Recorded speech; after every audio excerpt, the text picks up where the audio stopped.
लाडकी बहीण योजनेचं अनुदान 2100 रुपये करण्याचा अधिवेशनात फैसल्याची शक्यता। महिला दिनी मिळणार 2 हप्त्यांचे पैसे। विरोधी पक्षनेतेपदावरून महाविकास आघाडीमध्ये जुंपली। दोन्ही सभागृहातील विरोधी पक्षनेतेपद ठाकरेंच्या पक्षाला देण्यास काँग्रेसचा विरोध।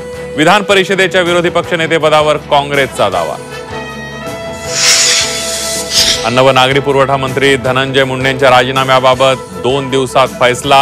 मुंडेंना बडतर्फ करण्याची करुणा मुंडेंची मागणी, तर नैतिकतेच्या मुद्द्यावर सर्वपक्षीय नेत्यांनी मागितला मुंडेंचा राजीनामा। रोहित पवार दिसले गुलाबी रंगाच्या शर्टमध्ये। लाडक्या बहिणींचं प्रतिनिधित्व करणारा गुलाबी रंग म्हणून तो शर्ट घातलाय, दुसरा अर्थ काढू नका, रोहित पवारांची प्रतिक्रिया। सपा नेते अबू आझमींकडून औरंगजेबाचे गोडवे। आझमींवर देशद्रोहाचा गुन्हा दाखल करण्याची सर्वपक्षीय नेत्यांची मागणी। विधान परिषदेच्या रिक्त जागांसाठी निवडणूक जाहीर। 27 मार्चला 5 जागांसाठी मतदान। 10 ते 17 तारखेदरम्यान अर्ज दाखल करता येणार। आणि शंभूराजांची बदनामी करणारं साहित्य हद्दपार करा। नाटक, कादंबऱ्या, सिनेमा हद्दपार करा।